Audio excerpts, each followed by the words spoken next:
भी बाहर लेके आऊंगा। आपको देख के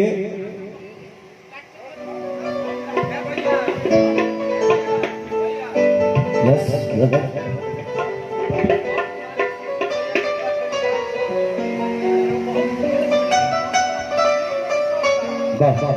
बड़े भाई सुशील भैया जो इस रिजॉर्ट के मालिक हैं, हम लोग बहुत बहुत धन्यवाद देना चाहते हैं। भैया के लिए एक बार जोरदार ताली बजाइए आप।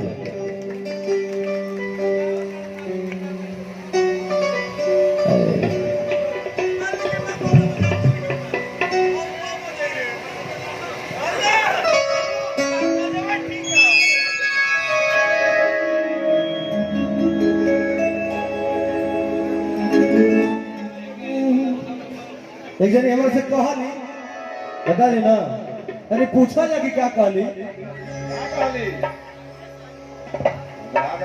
कि अब बात न हमसे हो रही सुना रे ओहरी करे जा आधी दिल बड़ा तू जवान मोबाइल ले जा भाई भैया क्या कहला कि याद कर कहिया कुंवर रहलू, याद कर कहिया कुंवर रहलू। पंडित जी से पहले लोहार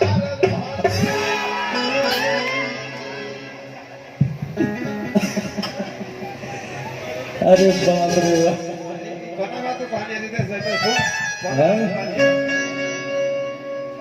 ज्यादा मंच में बोलने में दिक्कत हो गई। जाति कर चाहिए कुंवर रहलू, जाति कर चाहिए कुंवर रहलू। अरे पिया से पहले जाति कर चाहिए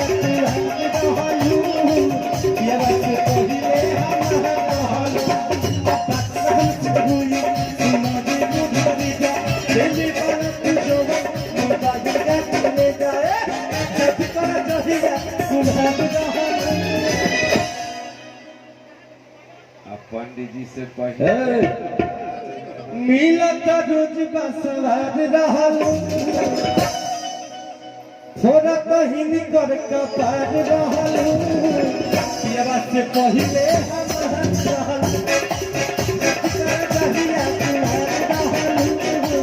पिया से पहले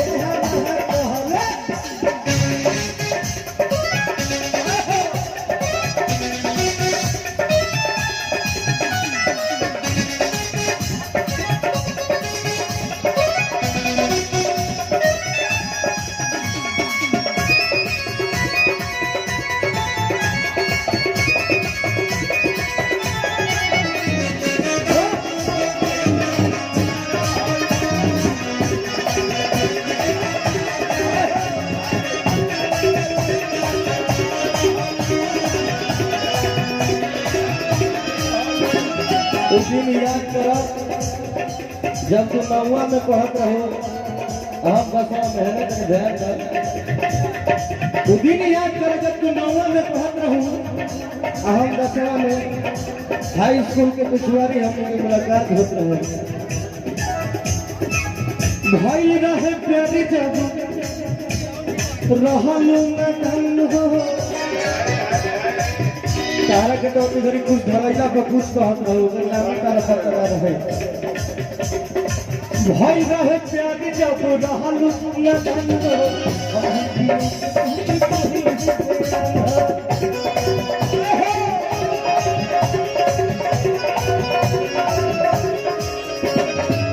भाई रहे प्यारी जब रहलू न धन हो, हम पिया के धोखे कहीं नहीं से